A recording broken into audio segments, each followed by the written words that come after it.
reside en esto, que quiero que quede claro, ¿no? Lo vimos la clase pasada, ¿no? Insuficiencia cardíaca diastólica, insuficiencia cardíaca sistólica. Eso quiero que quede bien claro, ¿no? ¿Por qué? Porque la insuficiencia cardíaca sistólica va a haber alteraciones en la contractilidad del miocardio, ¿no? Que lo explicamos varias veces la clase pasada, pero por si no quedó claro, lo repasamos de nuevo como para que quede, digamos, fijo el concepto, ¿no? La insuficiencia cardíaca diastólica, la característica principal va a ser que la función contráctil va a estar conservada. Entonces, ¿cómo se producen los síntomas de insuficiencia cardíaca? No porque esté conservada la función, no va a tener, digamos, síntomas de insuficiencia cardíaca. De hecho, es una característica, ¿no? La característica va a ser el engrosamiento de la pared y la rigidez en el llenado. O sea, no se va a llenar completamente porque va a estar rígido. Entonces va a haber una rigidez en el llenado, va a entrar menos sangre acá, pero la contracción va a estar conservada. Entonces la sangre que le entra la va a mandar toda, pero no la va a mandar como la mandaría en un corazón normal. Entonces, pónganle que en un corazón normal, vimos la segunda clase, que van a entrar 120 mililitros, ¿no? Entre el llenado auricular rápido y la contracción auricular van a entrar 120 mililitros. Eso, hay una parte que lo va a expulsar. Entonces, cuando la contracción está normal, todo lo que se expulsa va a salir, digamos, a la circulación sistémica. Ahora, la característica de esto es que todo lo que le entra no van a ser los 120 ml, van a entrar menos, ¿no? Van a entrar 80 ml, 70 ml. Ahora, todo lo que le entra lo va a expulsar porque no hay alteración en la contracción. Por eso la fracción de eyección va a estar normal, porque la fracción de eyección es un cálculo, ¿no? Es el volumen sistólico, ahorita lo vamos a ver la fórmula, pero es un cálculo ecocardiográfico. Entonces lo que le van a reportar es fracción de eyección del 60%. Entonces, no descarten insuficiencia cardíaca. Entonces, algunos dicen, no tiene deterioro de la función miocárdica, entonces no tiene insuficiencia cardíaca. Bueno, eso es un error, ¿no? Por eso quiero que quede claro esto, porque la fracción de eyección conservada no descarta una insuficiencia cardíaca porque puede tener este tipo de insuficiencia cardíaca, que es diastólica, que es por rigidez, que es por hipertrofia del ventriculo. Entonces la cantidad de sangre que le entra la va a expulsar toda, porque la contracción no va a estar alterada. En cambio acá le va a entrar más sangre, digamos, de lo normal, más de 120 ml, pero no va a poder expulsar. Entonces la sangre se va a ir acumulando acá, se va a ir acumulando, se va a ir a la aurícula y a través de las venas pulmonares se van a ir hacia los pulmones. Entonces esa es la diferencia, digamos, principal entre las dos. En esta sí va a haber un deterioro de la función miocárdica, o sea, la fracción de eyección sí va a estar disminuida porque no va a tener la fuerza suficiente como para expulsar toda la sangre que le llega. En principio, como vimos en la anterior clase también, hay mecanismos compensatorios que responden a la ley de Frank-Starling, ¿no? Dijimos que mientras más se estiran las fibras, el volumen telediastólico, que es al final de la diástole, cuando se llena completamente el ventrículo, al principio va a compensar, a mayor estiramiento de la fibra, mayor fuerza de contracción. Entonces al principio sí se va a compensar, pero con el pasar del tiempo, esa ley ya no se compensa, digamos, sino que se desequilibra todo, se acumula más sangre acá y se va yendo hacia la aurícula izquierda y a través de las venas pulmonares hacia los pulmones para generar congestión capilar y ya no, digamos, no se produce el intercambio gaseoso y va a generar toda la clínica que vamos a ir viendo, ¿no? Esa es la diferencia principal entre la insuficiencia cardíaca diastólica y la insuficiencia cardíaca sistólica, ¿no? Son importante diferenciarlo porque no siempre le va a venir un ecocardiograma con deterioro de la función. No podemos, digamos, descartar y decir, no tiene insuficiencia cardíaca porque su ecocardiograma es normal. Por favor. Sí. La fracción de eyección que dice, digamos, no depende del, o sea, según entiendo, Sí. no va a depender de la cantidad de sangre. Exactamente. Por ejemplo, digamos, en esta que tiene menos capacidad Sí. de ingresar corazón, va a salir toda la sangre. Exactamente. Y en Ese esta es el puede concepto. salir la misma cantidad de sangre, pero va a ser disminuida porque va a quedar todavía dentro del corazón. Exactamente. Ese es el concepto, ¿no? O sea, toda la sangre que le llega, la fracción de eyección es un cálculo. es un cálculo ecocardiográfico, te lo van a hacer, digamos, de acuerdo al volumen sistólico que sale y al volumen sistólico que queda dentro. Entonces, eso lo van a reportar como que, bueno, no quedó nada, no quedó sangre adentro, todo lo que tenía que salir salió por el porcentaje, pero el porcentaje se realiza de acuerdo a la sangre que hay dentro del ventrículo, ¿no? No lo va a medir en mililitros, no va a medir, digamos, el ecocardiograma la cantidad de mililitros, sino la fuerza y el porcentaje que le va a quedar adentro, ¿no? En relación a la totalidad. Si acá tiene 80 ml, el 80 ml va a ser su 100%, entonces de ahí va a entrar el cálculo y el reporte ecocardiográfico, ¿no? Lo mismo acá va a haber, digamos, que hay 150 ml dentro del ventrículo y de eso solamente va a eyectar un 40%. Entonces por eso es que acá le van a reportar fracción de eyección disminuida por la sangre que sale. No va a salir el porcentaje completo de sangre. En cambio, en el otro sí va a salir completo el porcentaje de sangre. Pero la sangre que le llega al ventrículo va a ser menos, ¿no? Es por eso que no va a haber, digamos, alteración en la fracción de eyección. No por la cantidad de mililitros, sino por la cantidad de sangre que queda y que sale del ventrículo. ¿Quedó claro eso? Sí. ¿Sí? ¿Alguno no entendió la diferencia? Bien, quedó claro. Esto es una lámina que le puse como para que vean, digamos, la diferencia, sobre todo en la prevalencia, ¿no? La clase pasada me preguntaban qué es lo más frecuente. Lo más frecuente es que nos encontremos con insuficiencia cardíaca sistólica. La insuficiencia cardíaca sistólica es lo que más vemos en la práctica clínica, ¿no? Algunas veces porque están subdiagnosticadas las diastólicas. La diastólica dice, no, fracción de eyección normal, ya está, digamos, no tiene insuficiencia cardíaca. Pero no se ahonda más allá. Lo que va a dividir, digamos, las aguas entre otra causa de insuficiencia cardíaca, entre una causa distinta de insuficiencia cardíaca y la diastólica va a ser el ProBNP o el BNP, ¿no? Eso sí va a estar aumentado. Después, las causas principales, la causa, la isquémica, ¿no? Va a tener antecedentes el paciente de un infarto anterior, de un síndrome coronario o de una miocardiopatía dilatada, ¿no? Nombrábamos la clase pasada la enfermedad de Chagas, que es una enfermedad endémica de nuestro país, y la mayoría está o no diagnosticada o subdiagnosticada, y recién cuando empieza a dar síntomas cardiológicos llegan al diagnóstico ya cuando ya está completamente avanzada y no se puede hacer, digamos, nada para prevenirla, ¿no?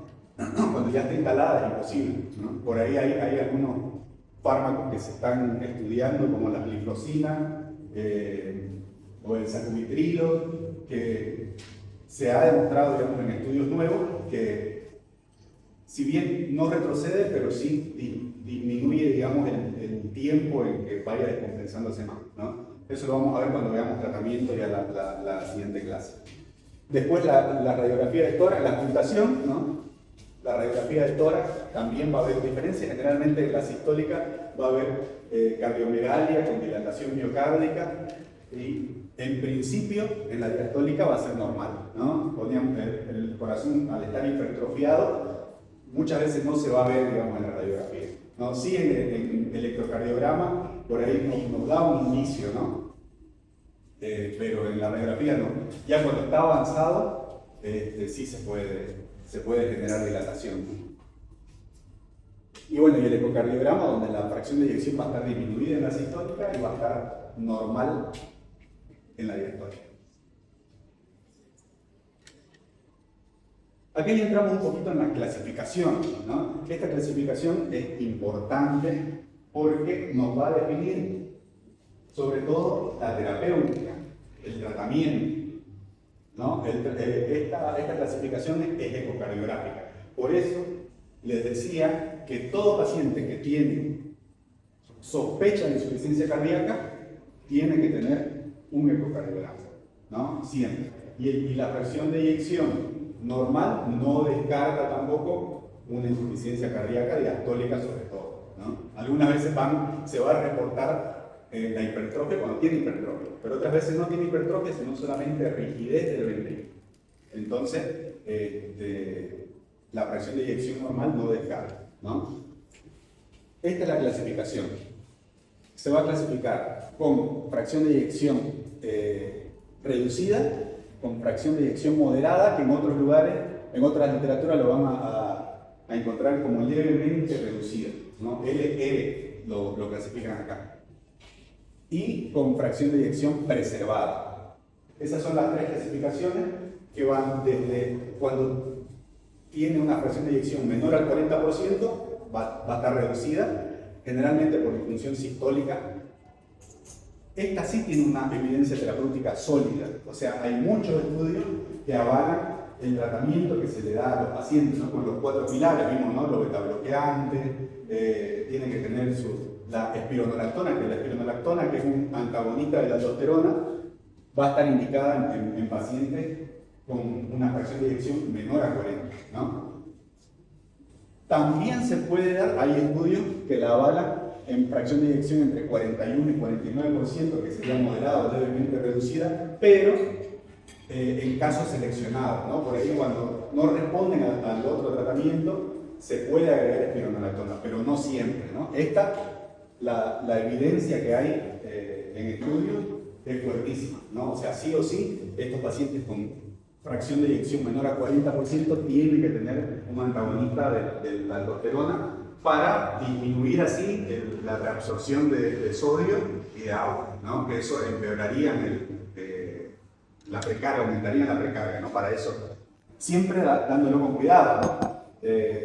Como es un ahorrador de potasio, siempre un ionograma antes de iniciar el tratamiento, ¿no? Porque muchas veces hacen hipercalemia. Después, con fracción de eyección moderada entre 41 y 49% es una zona gris, ¿no? Hay pacientes que por ahí necesitan no los 4 pilares de tratamiento, sino algunos. Eso ya lo vamos a ver en terapéutica. Pero sí se ha visto en los nuevos estudios de los últimos 5 años que con los nuevos fármacos emergentes como las glifosinas y el sacubitril o valsartán, se ve que mejoran, digamos, la calidad de vida en relación a los que no la utilizan, ¿no? Y la fracción de eyección preservada es cuando le viene el reporte mayor al 50%, ¿no? Generalmente el tratamiento va a estar más dirigido a la causa desencadenante. Por ejemplo, si es un paciente hipertenso, una hipertensión ya crónica de larga data, que fue lo que le generó la hipertrofia del ventrículo, al hacer mucha fuerza, digamos, se va ejercitando ese corazón, y si no tuvo tratamiento va a generar una disfunción diastólica, ¿no? Como vimos en la anterior diapositiva. Esos pacientes no necesitan tratamiento para la insuficiencia cardíaca en sí, porque no tiene disminución de la contractilidad, pero sí necesitan tratamiento para mejorar la causa que lo está llevando a esto, ¿no? Para disminuir, sobre todo, la precarga o la poscarga. ¿Qué tiene un paciente con hipertensión arterial aumentada? ¿Qué se le aumenta, la precarga o la poscarga? Poscarga. La poscarga. ¿Por qué? ¿Qué era la poscarga? La resistencia encontrada del líquido para Eso es la poscarga, ¿no? Es la resistencia que tiene que vencer el corazón para inyectar la sangre, ¿no? Y en un paciente con hipertensión arterial sostenida o crónica va a estar aumentada esa presión. Entonces el corazón va a tener que hacer más fuerza para bombear y va a generar la hipertrofia ventricular, ¿no? Esto era lo que le decía del cálculo, ¿no? La fracción de eyección es igual al volumen sistólico dividido el volumen telediastólico, ¿no? El volumen sistólico, que es el volumen que sale, dividido el volumen telediastólico, que es al final de la diástole, ¿no? Que es la cantidad de sangre expulsada en cada latido, y el telediastólico es la sangre al final del llenado, ¿no? Ese es el cálculo que hacen cuando hacen el ecocardiograma. Sí. Bueno, acá le agregué esta tablita, que parecida a lo que vimos en la anterior, pero le decía que acá la clasifica en lugar de moderada como levemente reducida. Entonces a veces lo van a ver como LR, que es levemente reducida. ¿Por qué? Porque agrega una más en la clasificación, que es un paciente que tiene una insuficiencia cardíaca con menor al 40% de fracción de eyección, pero con el tratamiento mejora. Y ya, digamos, en el siguiente ecocardiograma posterior al tratamiento, la P ya no va a ser del 40%, sino más del 40%. Cuando aumenta 10 puntos, ahí ya es una insuficiencia cardíaca con fracción de eyección moderada, ¿no? Por eso le agregué esta tablita. Sí. Bueno, ¿está claro hasta ahí? Sí. Entonces, lo primero que tienen que hacer es eso: solicitar un ecocardiograma ante la sospecha, ¿no? Estamos hablando de pacientes que le llegan al consultorio, ¿no? Pacientes de guardia es distinta. Vamos a hacer una clase cuando ya estemos posterior al tratamiento del manejo del edema agudo del pulmón y de la insuficiencia cardíaca aguda, ¿no? Para que ya ustedes se guíen más o menos qué hacer cuando les llegue un paciente con esa característica, ¿no? El edema agudo del pulmón es una entidad ya de urgencia, ¿no? El paciente corre peligro su vida. Entonces hay que actuar rápidamente en ese sentido. Esta es la clasificación de la Asociación del Corazón de Nueva York, ¿no? Que es parte del American Heart también. También se utiliza, es una clasificación ya funcional. ¿No? Funcional porque es subjetiva, ¿no? Eso nosotros nos atenemos a lo que nos dice el paciente, ¿no? A veces el paciente dice, no, me canso, voy al baño, me canso y tengo que sentarme porque no aguanto. Entonces eso es subjetivo. Por ahí hay personas que lo toleran un poco más, un poco menos, pero eso también nos va a permitir clasificar, digamos, la insuficiencia cardíaca de forma funcional, ¿no? Se va a clasificar desde la clase 1 hasta la clase 4, ¿no? Donde en todas va a haber una alteración estructural. Entonces ya vamos a tener el diagnóstico de insuficiencia cardíaca. O sea, ya vamos a tener un ecocardiograma que nos diga que la función está alterada, ya sea sistólica o que tiene hipertrofia o rigidez del ventrículo o ya diagnosticada con insuficiencia cardíaca diastólica. La clase 1 cuando no tiene ningún tipo de limitación, no puede hacer sus actividades diarias, subir escaleras, no pasa nada, digamos, no tiene síntomas, pero ya tiene diagnóstico. La clase 2 cuando la limitación es leve, por ahí puede hacer, digamos, algún tipo de actividad, pero se llega a cansar levemente. Y ya la limitación marcada es cuando no puede hacer actividades ya diarias, ¿no? Ya se cansa cuando van al baño, y la severa es en reposo, ¿no? Ya no pueden divertirse, digamos, la que tiene una clase funcional 4. Se ponen un pantalón y ya o lo tienen que ayudar, o ya están cansados, ya le falta el aire, entonces ya es prácticamente terminal y los pacientes viven en el hospital. O sea, salen del hospital, le dan el alta, a las 2 semanas vuelven, otra vez salen, están una semana en su casa, vuelven. Entonces, son esos pacientes que están ya, por ahí tienen indicación de resincronizador, que son carísimos, que van a costar $60.000 los aparatitos, que puede, digamos, tampoco es un tratamiento que les va a salvar la vida, ¿no? Pero lo que sí podría, en un paciente joven, que también se puede dar, es el trasplante de corazón, cuando el paciente está en esto. Pero tiene que cumplir para hacerlo en otro país, porque acá en Bolivia no se hace. Pero si tiene la posibilidad de hacerlo en otro país, por ahí tiene que tener menos de 60 años para que tenga la indicación, no tener alguna comorbilidades, que es muy difícil cuando llegan ya a una limitación severa, como una insuficiencia cardíaca terminal, una fracción de eyección, a veces tienen menos del 30%, entonces ya no pueden ni moverse.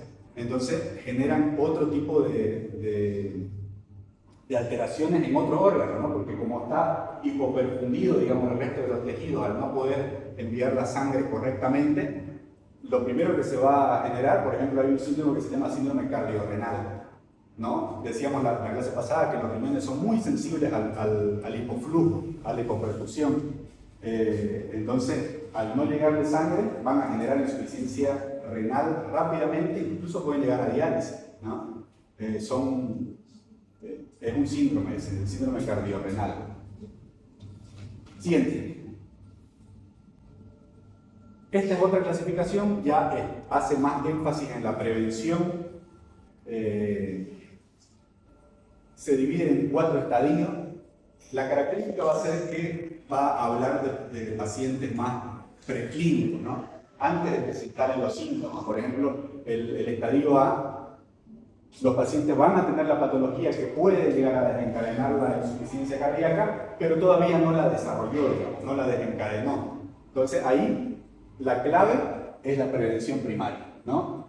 Tratamiento de la hipertensión, tratamiento de la diabetes, tratar de que se adhieran a la toma de medicamentos, que se adhieran, digamos, a las medidas dietético-higiénico-dietéticas, que la mayoría de los pacientes diabéticos, como no genera síntomas de diabetes, ustedes se van a topar, digamos, con pacientes que no se cuidan ni con la dieta, ni con la medicación, hasta que llegan a las complicaciones que se generan posterior a los 20 años y ya van a ir apareciendo, ¿no? Arteriopatía, la misma nefropatía. El 80% de los pacientes que ustedes ven en las salas de diálisis de los distintos hospitales es por diabetes y por hipertensión, porque no se cuida la gente.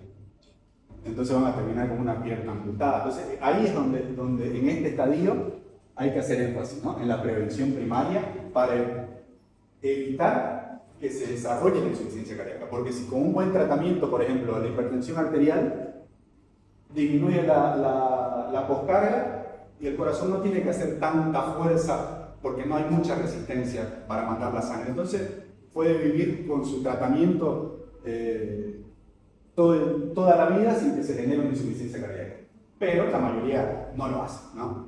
No lo hace, prefieren algunas otras alternativas caseras y esas cosas, digamos, agua, de hierba y eso, que muchas veces se enojan, ¿no? Cuando uno dice, no tiene que tomar eso. Pero bueno, hay que saber llevarlo, ¿no? Hay que saber llevar a ese tipo de personas, porque es muy difícil también, porque es un modelo mental, ¿no? Ellos ya están acostumbrados, ellos por ahí son del campo y están acostumbrados, digamos, a tomar esas cosas diuréticas por ahí, para, según ellos, disminuir, pero sabemos que es muy difícil, casi imposible, terminan mal. El estadio B, cuando ya hay una cardiopatía estructural, ¿no? Ya sabemos que tiene el diagnóstico, pero es asintomática, ¿no? Generalmente valvulopatía es la causa principal de estos pacientes, que se puede hacer una prevención, pero ya la prevención no va a ser primaria, sino va a ser secundaria. El estadio C ya va a ser sintomática, ¿no? La cardiopatía estructural también ya va a estar documentada. Generalmente estos pacientes van a tener una clasificación de Nueva York del 1 al 3, no va a ser la 4, digamos, que ya es terminal, como vimos en el anterior. Y el estadio C sí va a ser avanzada y generalmente son refractarias al tratamiento porque ya la fracción de eyección está tan baja que el corazón no va a poder, digamos, satisfacer las necesidades de los tejidos del resto del organismo. Entonces, a veces necesitan soporte inotrópico, o sea, internaciones, lo que les decía, que se van internando, salen, digamos, es como una puerta giratoria, ¿no? Salen del hospital y vuelven, salen y vuelven, salen y vuelven. Y cada vez que vuelven peor, ¿no? Y terminan en terapia intensiva, con soporte inotrópico. Generalmente lo que se usa es dobutamina para estos pacientes para mejora un poquito la fuerza de contracción. Son drogas titulables, ¿no? Lo que les decía, dispositivos de asistencia, que son los resincronizadores, que son como un marcapaso, ¿no? Que hace que mejore la función. Hay otro soporte inotrópico que recién llegó al país, no estaba, digamos, hace unos 3-4 años, que se llama levosimendan. Levosimendan es un inotrópico también, que se administra por vía endovenosa, pero se puede administrar una vez al mes, ¿no? Y está indicado en pacientes, sobre todo en estos estadios terminales prácticamente, o el trasplante cardíaco. Siguiente. Esta es otra clasificación, sobre todo para los pacientes que llegan a la emergencia, ¿no? Es una clasificación rápida, que lo único que ustedes van a necesitar es la mano. ¿no? Para ver si el paciente tiene las extremidades frías o calientes. Si está seco o está húmedo. Esa es lo único que ustedes tienen que ver.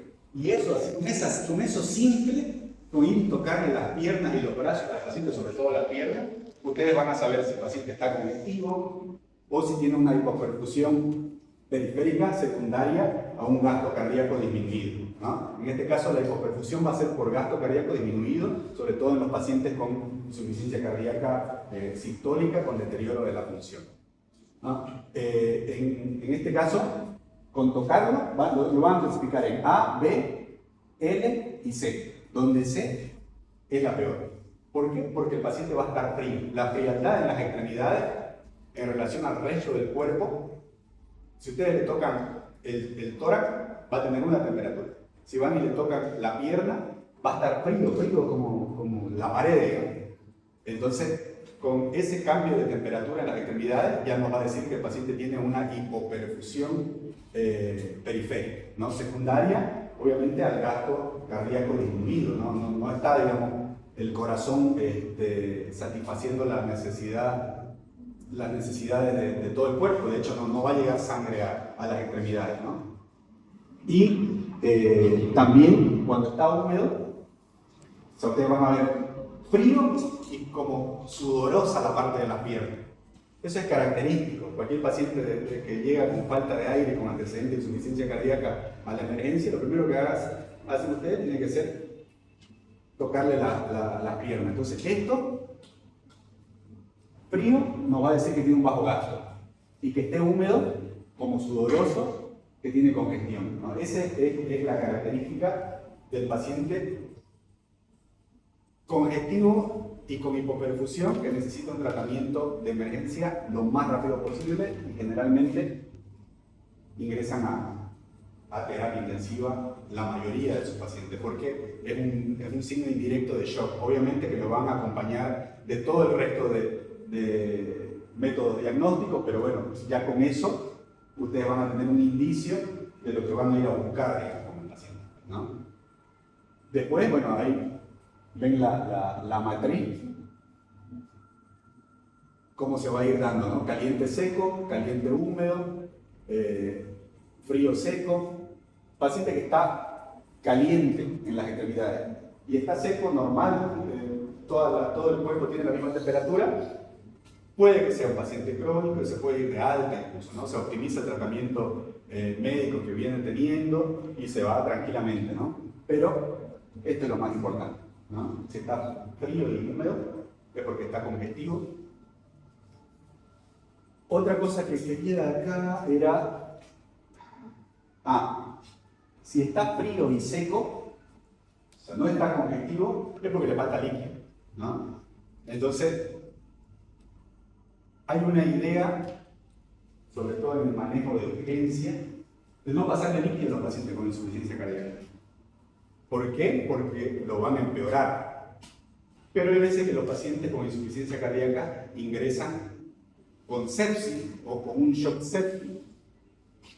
Entonces, líquido van a necesitar en algún momento. Con cautela y siempre monitorizando la frecuencia cardíaca, la presión arterial, la diuresis, pero sí se le puede pasar líquido con cautela a los pacientes que lo necesitan, ¿no? Para eso necesita primero una evaluación exhaustiva y rápida para ver si necesita o no, ¿no? La mayoría por ahí si vienen con congestión, o sea, buen gasto cardíaco, pero congestivo, el tratamiento de elección es forzarle la diuresis con diurético, ¿no? ¿Por qué? Porque eso va a empeorar los síntomas si se sigue congestionando.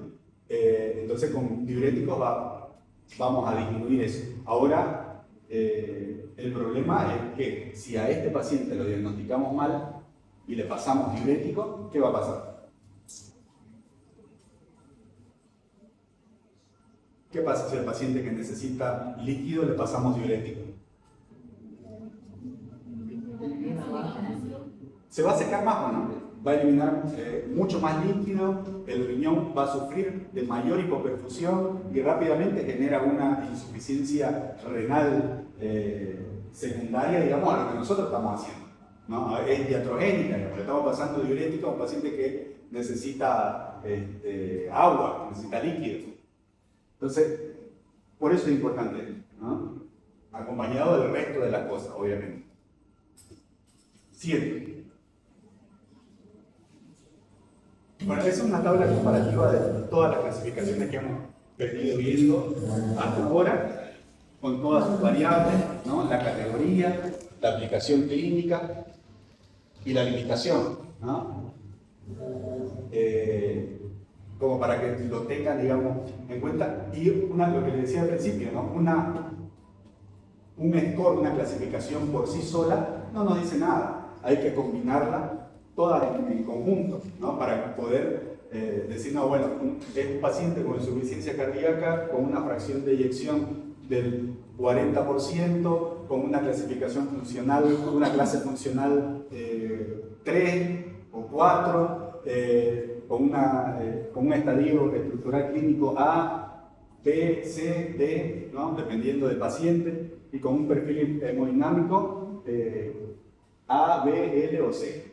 La idea es la clasificación precisa del paciente para poder iniciar una terapéutica adecuada, ¿no? Para que no pase lo que les dije anteriormente, ¿no? Para que no un paciente que viene con sepsis e insuficiencia cardíaca, no secarlo mucho más porque le vamos a dañar el resto de los órganos y ese paciente va a entrar en shock, ¿no? En un shock mixto, porque no va a tener bomba y encima no va a tener líquido, o sea, no va a tener la sangre para llegar al resto del organismo. Entonces ahí lo que va a sufrir va a ser el cerebro, los riñones, el hígado. El paciente rápidamente va a entrar en una falla multiorgánica y por un error así, el paciente se puede llegar a morir.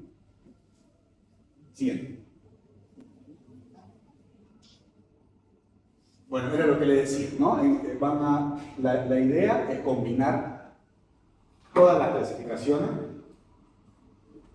para poder llegar a un diagnóstico preciso, para instaurar una terapéutica adecuada.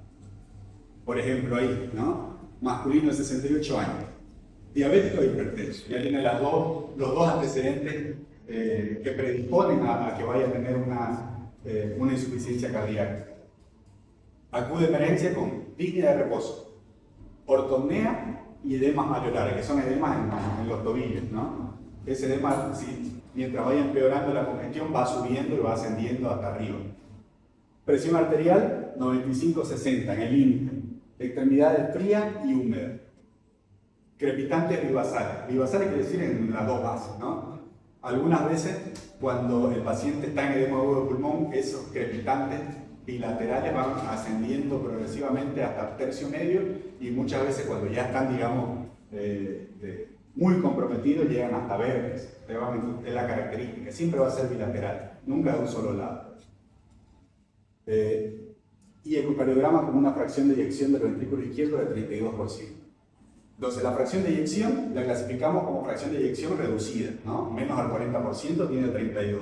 Una clasificación de Nueva York de clase 4. ¿Por qué? Porque ya el paciente en el reposo se siente así, ¿no? Este paciente ya ni al baño puede ir, ¿no? No puede ir ni a la sala a mirar tele porque se cansa. Clasificación A, estadio D, que es el último estadio. Y el perfil hemodinámico cuando llega a la emergencia es C, ¿no? El timo que tiene las extremidades fría y húmeda. Fría porque está con hipoperfusión periférica por disminución del gasto cardíaco y húmeda porque está congestivo, ¿no?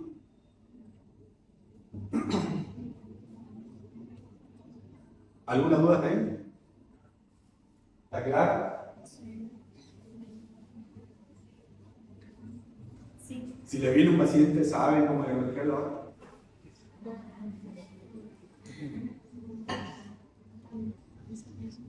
Duele, pero esto, como les dije al principio, es para que estudien, ¿no? Entonces, lo básico que está en el libro para que ustedes se pongan a estudiar. Al final del tema de insuficiencia cardíaca, que es largo, que esta es la segunda clase, vamos a tener un examen de insuficiencia cardíaca, ¿no? Desde el principio hasta el final.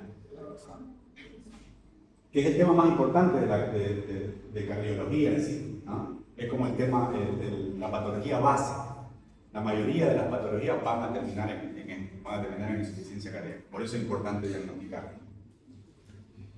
Siguiente.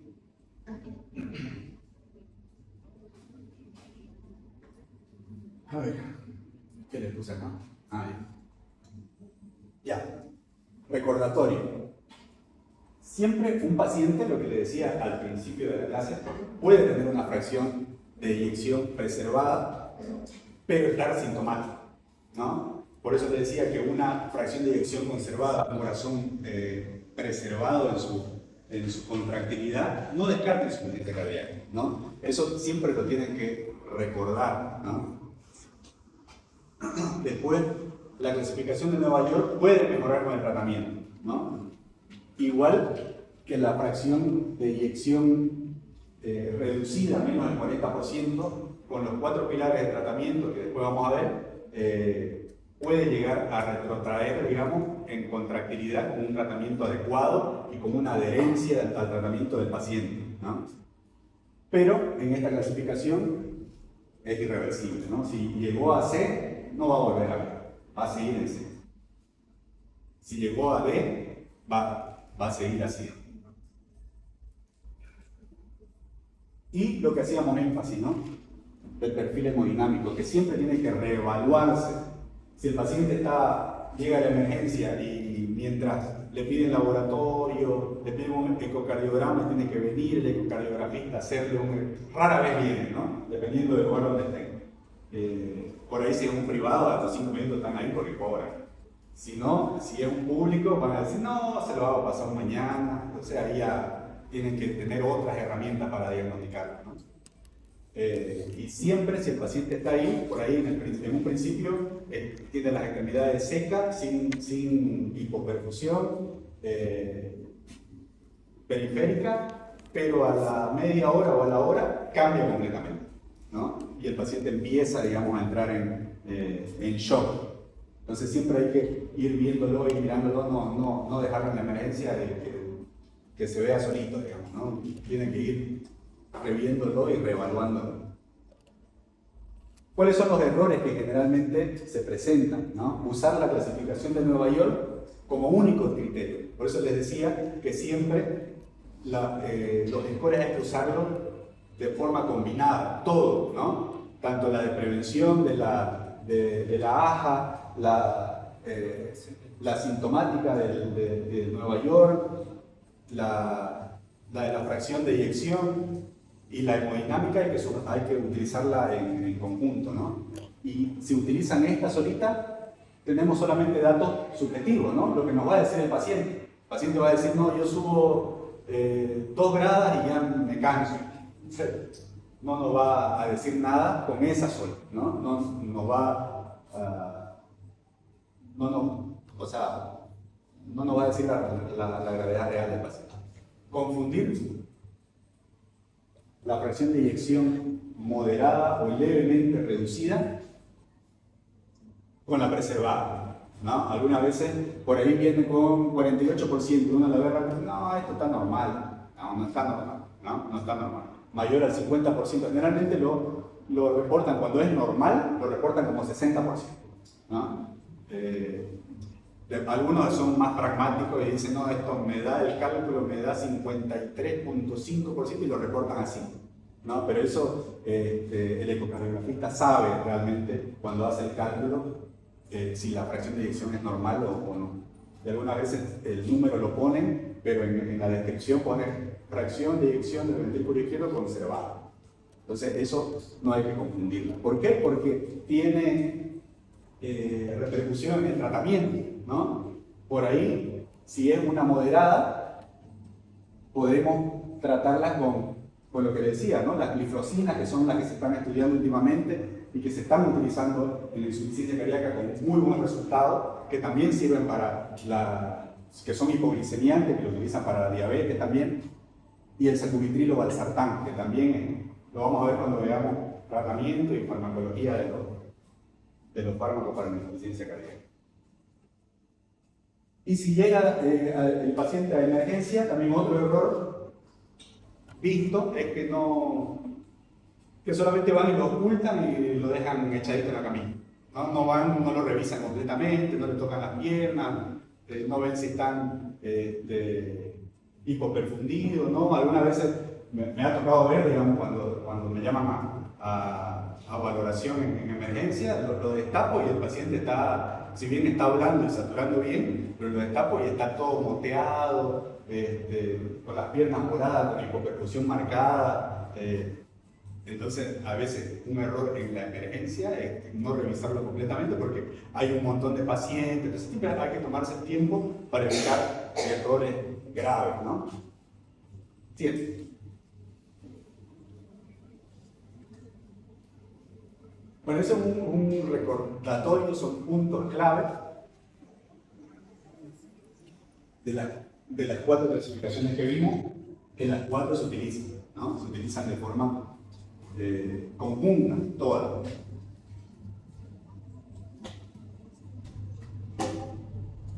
Después se las voy a pasar a la diapositiva, si no, capaz le salen borrosas las fotos. Bueno, siguen. ¿Alguna duda hasta acá? ¿De la clínica? ¿De la fisiopatología? Doctor, dígame. antes, bueno, el año pasado en semiología hablábamos sobre los criterios de Framing. Ya. Como que ya... Sí, generalmente algunos lo siguen utilizando, ¿no? Eso igual después lo decía, son muy parecidos, o sea, es como que combina todo lo que hemos visto, pero ya no es, digamos, un criterio 1A de diagnóstico de insuficiencia cardíaca, ¿no? Póngale que hace 20 años atrás uno dice, no, los criterios de Framingham y él ya cumple todos los criterios, o le decía, tiene que cumplir 2 de 4 criterios con esto, bueno, ya no se usa eso, ¿no? Pero igual están en el Brandwell, lo van a ver, está todavía en los criterios de Framingham. Yo no se los puse acá porque estas 4 clasificaciones son las que más se están utilizando, sobre todo en los últimos estudios de los últimos 10 años. Y es lo que se usa a nivel mundial, ¿no? Entonces es lo que estamos basados más en la evidencia, ¿no? Que es como se tiene que tratar a los pacientes, ¿no? La evidencia científica, porque ustedes se van a topar con algunos médicos antiguos que dicen, no, yo a mi paciente con insuficiencia cardíaca a todos les doy aspirina y le va perfecto. Pero eso es la medicina de los años 60, ¿no? Cuando la medicina se basaba en la experiencia personal, en las opiniones, decían, no, dale esto, vas a ver que yo tuve 3 pacientes y esos 3 les fue perfecto, están andando. Bueno, esa es la medicina que ya no se debe, ya está, digamos, desechada, ¿no? Ahora la medicina se basa en la evidencia, ¿no? En estudios que son fidedignos, que son grandes, sobre todo en cardiología hay estudios de medicamentos, por ejemplo el que le dije de sacubitril o valsartán, agarran como 3.000 pacientes, 3.500 pacientes, hay estudios más antiguos de enalapril para la remodelación, que son mucho más viejos, digamos, que ya se utilizaba la evidencia, que se hicieron con 30.000 pacientes. Entonces, no es, digamos, la experiencia con 1 o 2 o 3 pacientes que les va bien o durante toda su vida, por ahí al médico le fue bien, eso no es una...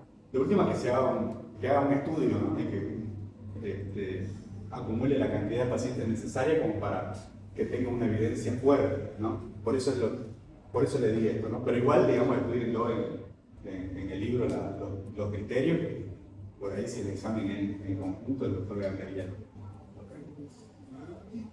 Una consulta, doctor, disculpe. Sí.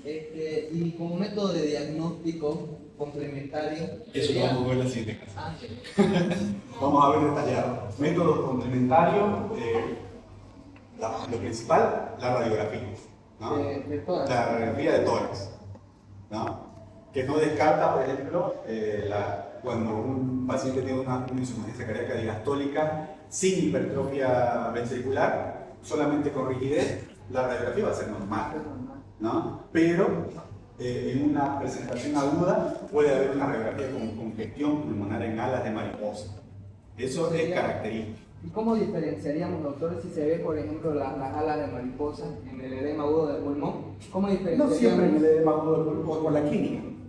O sea, la clínica que va a presentar un edema agudo del pulmón es una clínica florida, digamos. El paciente va a llegar con falta de aire, desaturando, hipoperfundido, con una saturación a veces menos del 90%, pero a veces llega a menos del 80%. No corrige con oxígeno, usted le va a poner una mascarilla que lo va a despeinar y no va a responder, digamos, ¿no? Va a estar siempre por debajo del 90. Entonces, la característica clínica es lo principal, ¿no? El diagnóstico del edema agudo del pulmón es clínico, ¿no? Ahora, si usted como método complementario le quiere hacer una radiografía, va a ver en congestión completa, ¿no?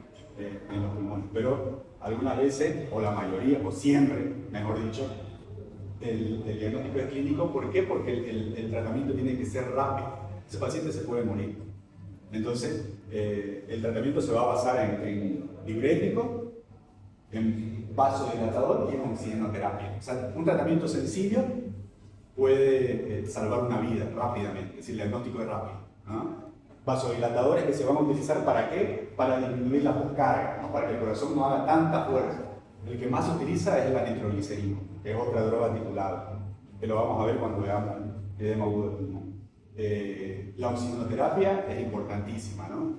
Y los diuréticos. Algunas veces se puede hacer una carga de dosis de estrés de furosemida, que es un diurético de LASA, que es lo que más se utiliza endovenoso en pacientes con edema agudo de pulmón, y los diuréticos de LASA se van a administrar con una dosis de estrés o con bomba de infusión, ¿no? La dosis de estrés es 1 miligramo por kilo de peso. 1 miligramo por kilogramo de peso.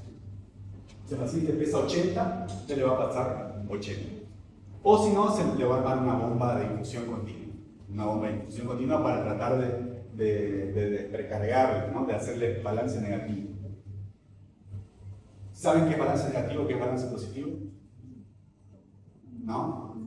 Balance positivo es todo lo que le entra al paciente, ¿no? Con lo que toma, con lo que se le infunde por la vena. Entonces, cuando un paciente está internado, en las podas de enfermería, ustedes lo que van a indicar es realizar balance hemodinámico, ¿no? O hidroelectrolítico, balance diuresis y balance hídrico, es lo que se indica. Entonces ahí, ustedes al final, digamos, o cada hora, cada 2 horas, dependiendo de cómo está indicado, ustedes van a evaluar lo que le entra al paciente y lo que sale, ¿no? Lo que le entra, como le digo, lo que toma, lo que se le infunde por la vena y lo que sale, que es lo que orina, ¿no? Hay algunas veces que se puede hacer un equilibrio entre las dos, ¿no?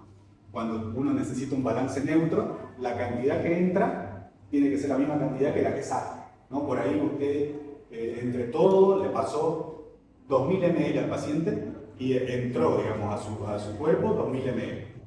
Y entre la diuresis, la sudoración, la catarsis, o sea, la materia fecal, que son 200 ml, pero más o menos se calcula por cada deposición, usted suma todo eso, le tiene que dar 2000, ¿no?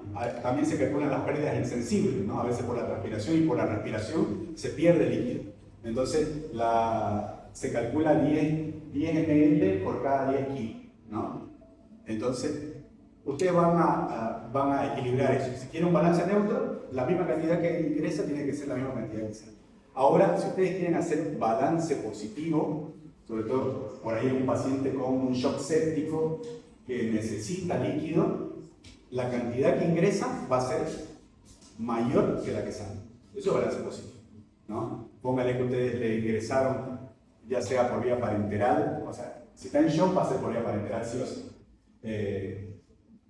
3000 ml, pero solamente orinó y entre todas las pérdidas insensibles salieron 1000.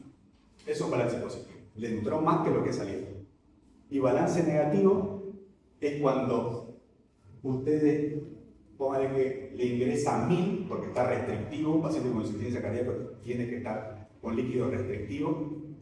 A veces ni siquiera plan de hidratación se les pone, ¿no? Salvo lo que se le está infundiendo, si está con nitroglicerina en infusión, si está con furosemida en infusión, eso es lo que le entra, ¿no? Y se trata de preparar en la menor cantidad posible de solución, ¿no? De solución. Generalmente en 100 ml de solución fisiológica se le pone el medicamento para no pasarle tanto líquido.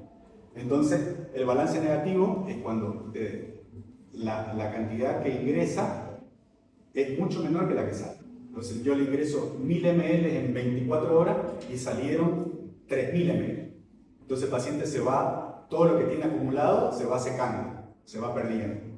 Eso es balance negativo. Un balance negativo es todo lo que sale, balance positivo es todo lo que entra, ¿no? Si entra balance positivo, si lo que entra es mayor a lo que sale. Balance negativo, si lo que sale es mayor a lo que le entró, ¿no? La idea en los pacientes con insuficiencia cardíaca que están congestivos es hacerle balance negativo, ¿no? O sea, que le entre la menos cantidad posible de líquido, pero que salga la mayor cantidad, ¿no? Que orinen 3000 ml, 4000 ml y que le entre como mucho 800 o 1000, ¿no? Como máximo. Esa es la base del tratamiento de insuficiencia cardíaca, el balance negativo, sobre todo en las descompensadas. Bueno, reconocimiento clínico. Esto lo vimos creo que en la primera clase. Insuficiencia cardíaca izquierda, la diferencia entre izquierda y derecha, ¿no? ¿Alguien lo puede decir? ¿Cuál es la diferencia entre fisiopatológicamente? Ahí dice los síntomas, ¿no? Congestión pulmonar predominante. ¿Por qué va a haber congestión pulmonar predominante? En la insuficiencia cardíaca izquierda, porque como hay insuficiencia a ese nivel, el corazón, bueno, no va a haber en el miocardio la fuerza para expulsar la sangre. Entonces va a ir del ventrículo izquierdo a la aurícula izquierda. Bien. Y de ahí ya se va a dirigir al pulmón, va a haber un extrasudado, digámoslo así, a nivel de los capilares pulmonares a través de los poros y va a haber una congestión pulmonar. Perfecto. Y eso es lo que da el síntoma característico en la insuficiencia cardíaca izquierda, ¿no? Congestión pulmonar predominante. ¿Y la derecha? ¿Alguien lo puede explicar? Lo mismo, pero en vez. ¿Cómo? Lo mismo, pero en vez de acá. Lo mismo, pero en vena cava. Bueno, está bien, vale. Sí, es lo mismo. Es lo mismo, ¿no? Porque no se va a poder expulsar la sangre del ventrículo derecho, se va a ir a la aurícula derecha y a la aurícula derecha llega la vena cava superior por arriba, la vena cava inferior por abajo. Entonces se va a congestionar y va a generar todo el edema de miembros inferiores, el reflujo hepatoyugular, la ingurgitación yugular y todos los síntomas que son más sistémicos, ¿no? La insuficiencia, esto ya lo vimos hasta el cansancio, espero que esto no se lo olvide, insuficiencia cardíaca diastólica y sistólica, ¿no? Disfunción, la fracción de eyección va a estar reducida en la sistólica y en la diastólica va a haber una alteración en el llenado ventricular, ¿no? Ya sea por hipertrofia o por rigidez en el llenado, pero con la fracción de eyección conservada. Siguiente.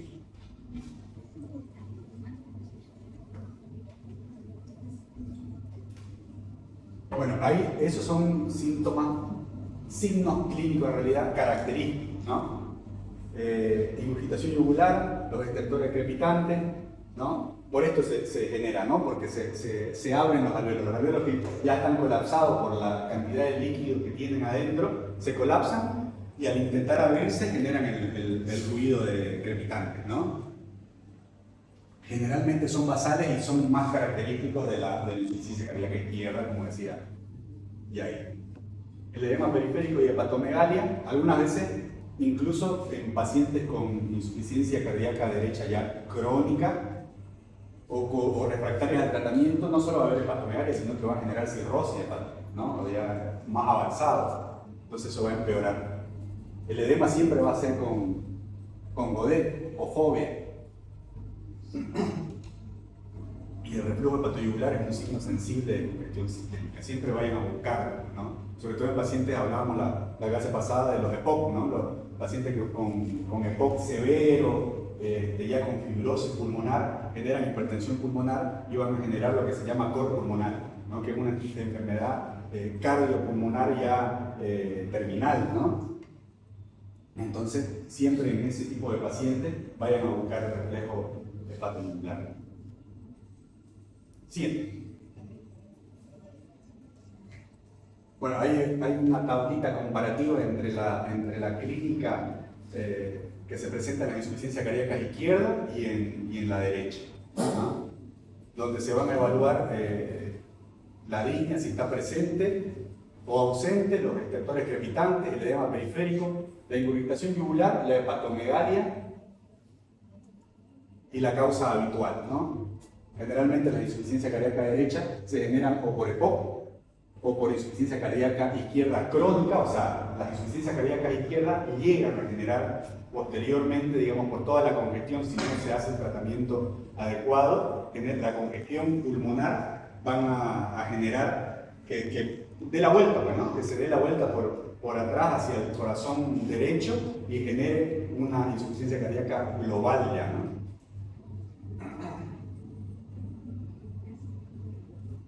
Sí. Bueno, otra vez hacemos énfasis en esto. Esto de seguro va a entrar en el examen, ¿ah?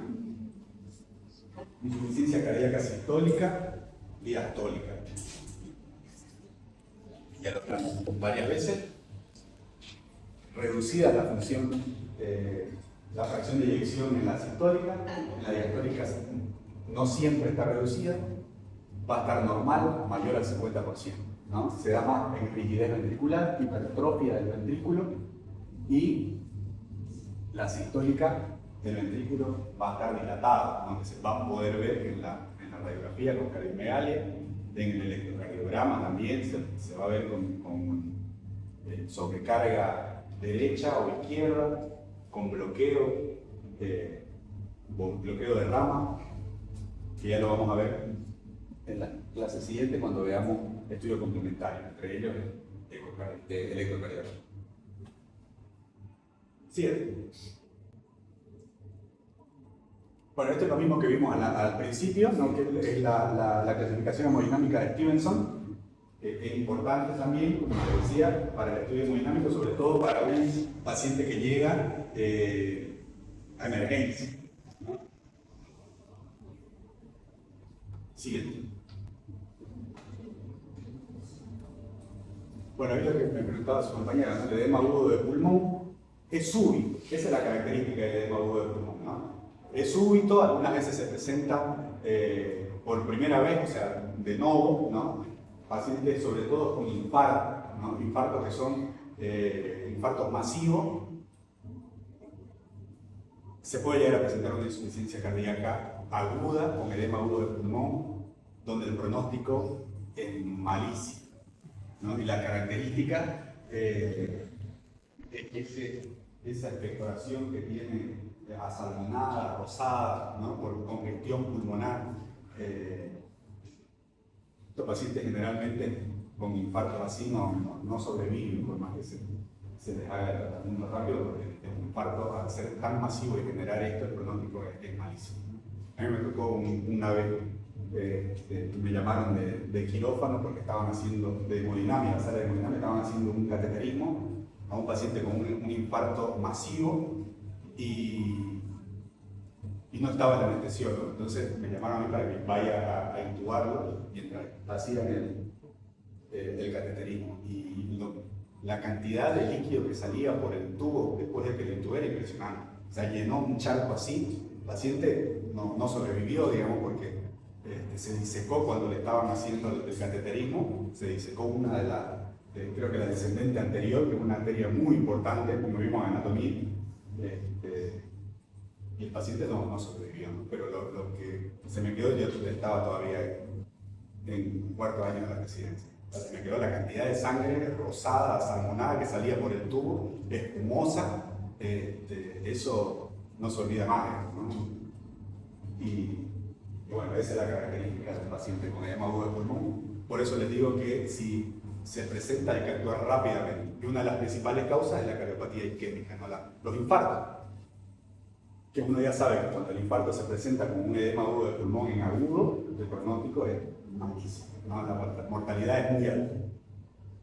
Es distinto a un paciente que ya tenía el diagnóstico de insuficiencia cardíaca, ya crónica, el tratamiento, que por ahí porque dejó de tomar el tratamiento o porque se generó una infección, ya sea una neumonía, una infección urinaria, cualquier tipo de infección, una fibrilación auricular, una arritmia, ¿no? O se clavó un churrasco con cerveza un domingo y el lunes llegó liquidado. La dieta excesiva de sal y líquido también hacen que se descompensen estos pacientes. Pero la clínica es más insidiosa, no es como el edema agudo de pulmón, ¿no? Es distinta, es más progresiva, ¿no? El paciente va a empezar a sentir que se va cansando, que le va faltando el aire, entonces consulta por eso, ¿no? Igual llega a emergencia, pero el tratamiento es distinto, ¿no? Una característica de los pacientes que se van descompensando es que aumenten más de 2 kilos en 48 horas, ¿no? Entonces siempre hay que decir a los pacientes con insuficiencia cardíaca que se pesen, ¿no? Que se pesen para ir viendo, para ir manteniendo un peso, un solo peso, ¿no? No sé, ver cuándo se van a descompensar o cuándo están aumentando por retención de líquido. Siguiente.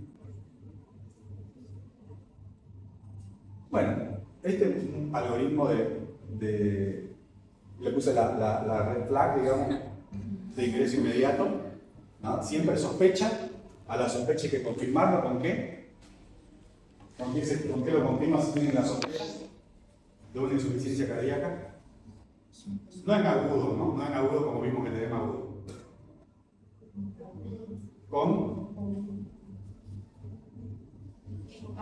ecocardiograma. Ecocardiograma. Y si el ecocardiograma es normal, ¿qué dijimos? Un ProBNP. Un ProBNP les va a dividir las aguas.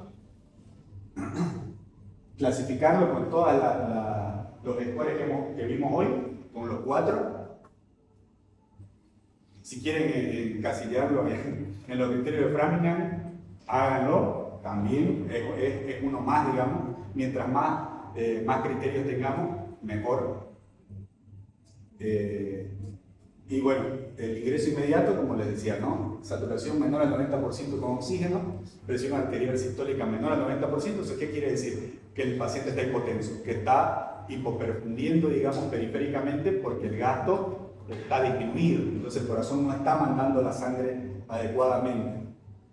Alteración del nivel de conciencia, ya cuando el paciente está somnoliento, obnubilado, es porque la sangre tampoco le está llegando al cerebro, ¿no? Y algunas veces se generan arritmias con compromiso hemodinámico por la misma insuficiencia cardíaca, ¿no? Cuando veamos arritmia, veamos fibrilación auricular, es la principal de todas, ¿no? La fibrilación auricular con daño estructural en insuficiencia cardíaca es la más común, ¿no? Y los errores frecuentes,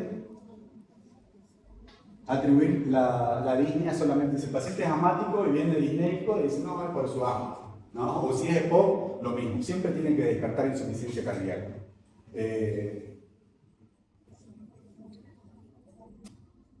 Entonces, ¿por qué no le puse? En realidad es buscar, no es no. Claro, es error, está bien. No buscar activamente ortopnea y disnea paroxística nocturna. Siempre hay que preguntar, ¿no? ¿Cómo duermen? Si duermen sin almohada, si duermen en decúbito dorsal a 0 grados, si puede dormir con una almohada, con 2 almohadas, si tiene que dormir sentado, eso es importante, no es un error no preguntarlo. Ignorar el BNP siempre, si está disponible, solicitar un ProBNP y si eso le va a dividir, digamos, las aguas entre una patología no cardíaca de una patología respiratoria, pídanlo, ¿no? Pídanlo porque también es un aporte más. Y confundir edema venoso con edema cardiogénico. El edema venoso no va a dejar poder, ¿no? Siguiente. Bueno, aquí es donde piensan ustedes. ¿Alguien lo lee? ¿Puede leer? Ya. Paciente masculino de 32 años con antecedentes de cardiopatía isquémica. Ahora, en la historia clínica, ¿qué es lo que vemos? Disnea de moderado de esfuerzo, de 3 meses de evolución, ortopnea, episodios nocturnos de disnea paroxística, refiere fatiga progresiva. En la exploración hay crepitantes bilaterales, galope, la presión arterial está de 150 a 90 milímetros de mercurio sin edema. Ahora, ¿qué tipo de insuficiencia cardíaca presenta y cuál es el mecanismo fisiopatológico de la ortopnea? Yo diría que insuficiencia cardíaca izquierda, doctor, Ya. pero el mecanismo fisiopatológico de la ortopnea no me lo sé. A ver, otro. Porque cumple con varios criterios, por ejemplo, ¿Cuáles? A ver. línea paroxística nocturna, Ya. ortopnea, Ya. y hay fatiga progresiva, y hay galope del tercer Ok, ruido, y tercer hay ruido, estertores crepitantes bilaterales. Ya. En la ortopnea, como hay esa congestión venosa pulmonar, por gravedad la sangre, digamos, no lo va a dejar respirar. Entonces, por eso el paciente necesita estar sentado para que haya, por gravedad, como le digo, baje un poco y pueda respirar. Bien. ¿Alguien más opina?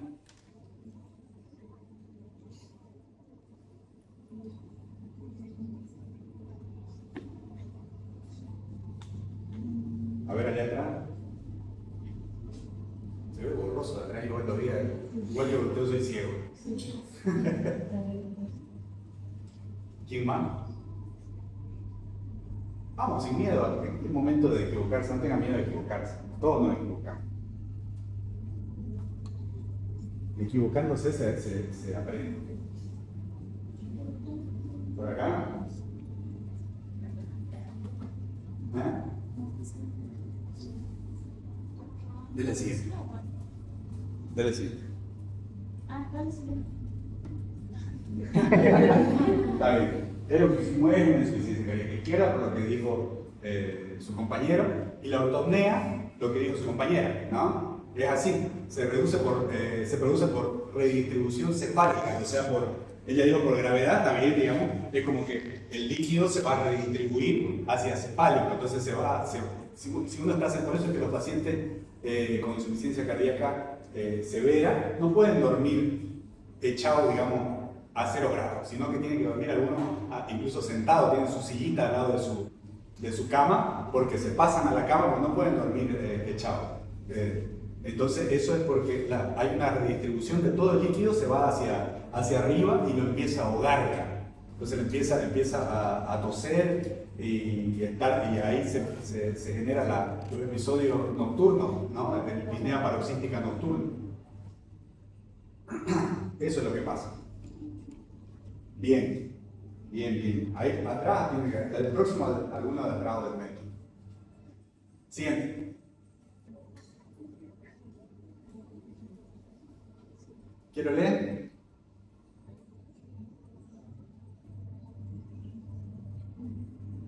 Yo lo leo. Lea. Mujer de 75 años, antecedentes de hipertensión y obesidad, a la historia clínica, disnea de esfuerzo lentamente progresiva, sin ortopnea clara, fracción de inyección del ventrículo izquierdo en ecocardiograma del 58%, más hipertrofia ventricular izquierda concéntrica.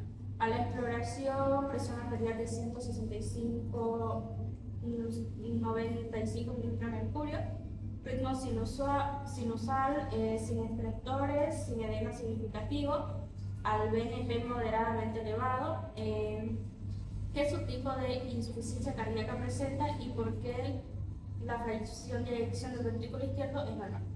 A ver. Pongan. Acá adelante, a ver usted. Mira para atrás. ¿Ah? ¿Diastólica? Sí. Bien. ¿Algo más? La presión de eyección va a ser normal porque la cantidad de sangre que le entra lo está usando ya. Bien, eso es una insuficiencia cardíaca diastólica. Hemos visto hasta el cansancio en las dos clases de esta. ¿Qué más? ¿Algo más? ¿Alguien más quiere agregar algo? Doctor, Sí. yo tengo una duda, digamos, Dígame. el BNP es una hormona.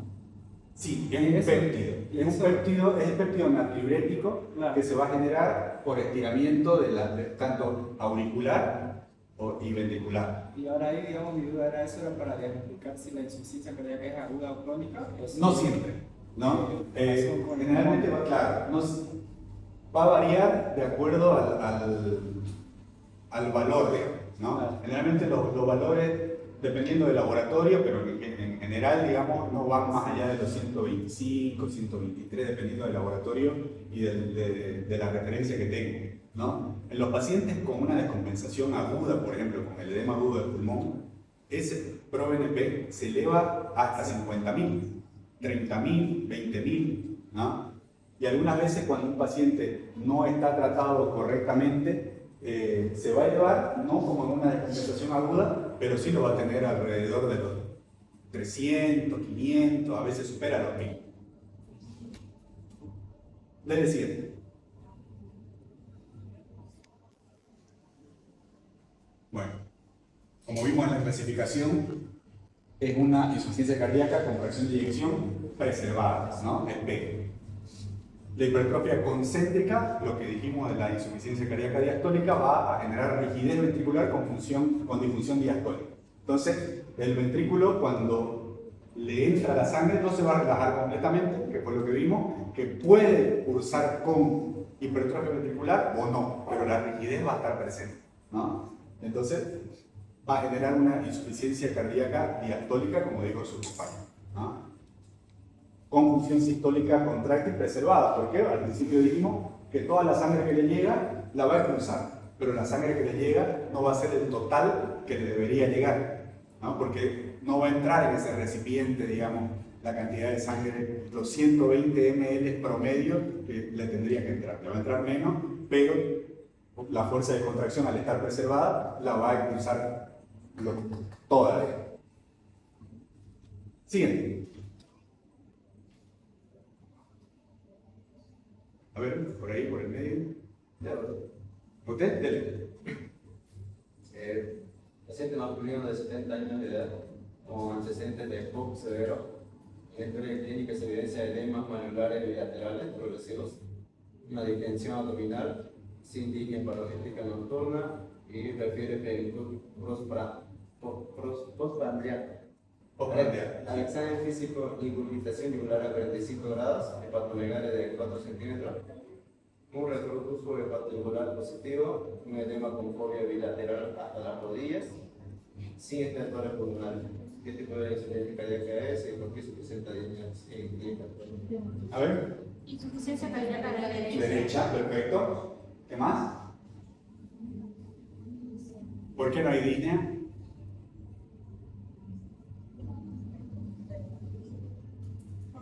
Ni estertores.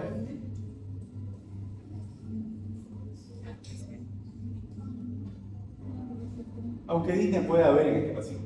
¿Por qué? Porque es un EPOC severo, ¿no? A veces eso nos puede hacer confundir, dependiendo del tratamiento que tenga de su EPOC. Si el paciente con un EPOC severo, pero ya tiene, digamos, un tratamiento establecido, por ahí no va a tener disnea. Pero si es severo, y ya algunas veces los severos tienen un grado de fibrosis ya avanzado, que tienen indicado incluso oxígeno domiciliario este paciente. Entonces ahí puede tener o no, y en este caso clínico no presenta. ¿Por qué no va a presentar? Disnea y crepitante, no tiene.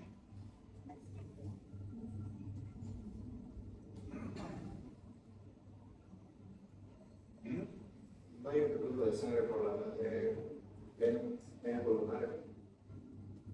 Porque no es izquierda, ¿no? Ya dijeron, es una insuficiencia cardíaca derecha, entonces si no es izquierda, por lo tanto la sangre no se va a ir a la vena pulmonar y no va a congestionar, digamos, los pulmones, sino más bien el problema va a ser en el ventrículo derecho. ¿Qué sale del ventrículo derecho? ¿Ah? La arteria pulmonar. Entonces el corazón derecho no va a poder enviar, digamos, la sangre correctamente a través de la arteria pulmonar, se va a acumular la sangre hacia atrás, se va a subir a la aurícula derecha y va a congestionar el resto. Entonces no va a generar congestión pulmonar porque la insuficiencia cardíaca es derecha. Este es un paciente, le mencionaba al principio, un cor pulmonar, ¿no? Un paciente EPOC severo con fibrosis que genera hipertensión pulmonar y que va a generar insuficiencia cardíaca derecha. Siguiente. Ahí está la respuesta, ¿no? Insuficiencia cardíaca derecha, como dijeron, el fallo del BD va a elevar la presión venosa sistémica sin congestionar el circuito pulmonar, o sea, no pasa al otro lado, ¿no? No hay edema pulmonar ni estertor, entonces la disnea va a ser leve y va a ser generalmente secundaria a lo que les dije que por su de base, más que por la congestión pulmonar que les podría generar si fuese izquierda. En este caso es derecha. Doctor, una pregunta. Dígame. ¿La insuficiencia cardíaca derecha puede progresar a la izquierda?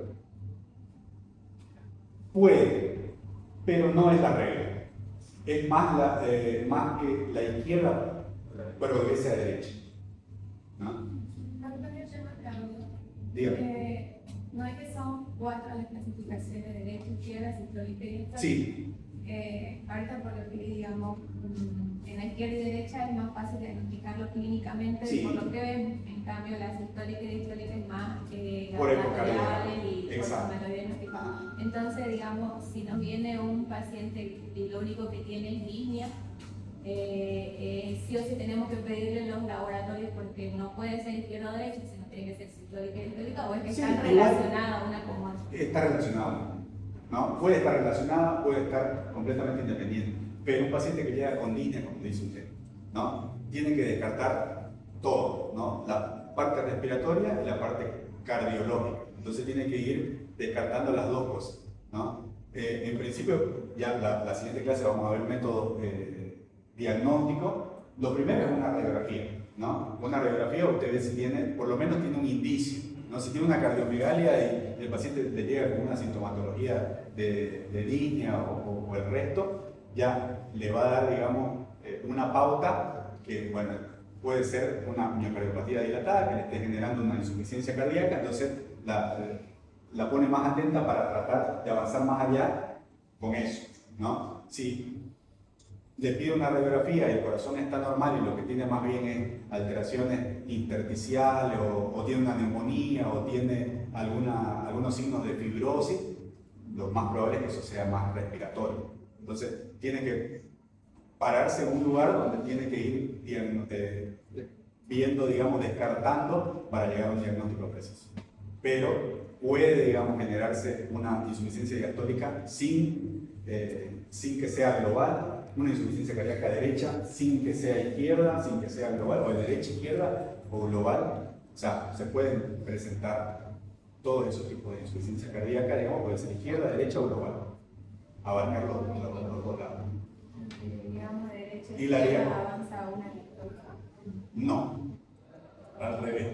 Una diastólica a la larga, digamos, si no se trata la causa desencadenante, por ejemplo la hipertensión, y se generó hipertrofia, sigue generando hipertrofia, esa hipertrofia a la larga se va a dilatar, no siempre va a estar hipertrófica y puede coexistir con una sistólica, o sea, puede pasar a una sistólica, pero una sistólica no va a pasar a una diastólica. No, digamos, de derecha a sistólica o izquierda a diastólica. ¿Pasa? De izquierda a derecha sí, de derecha a izquierda es muy raro. ¿Se entendió? Sí. Bueno.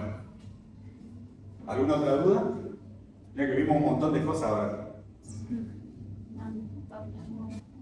¿Está claro?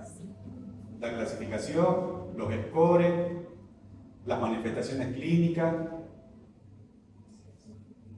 agudo crónica, diastólica sistólica, derecha izquierda, la clasificación funcional, la clasificación ecocardiográfica, por la fracción de eyección, vimos el score de Nueva York, la de la AJA y el hemodinámico, ¿no?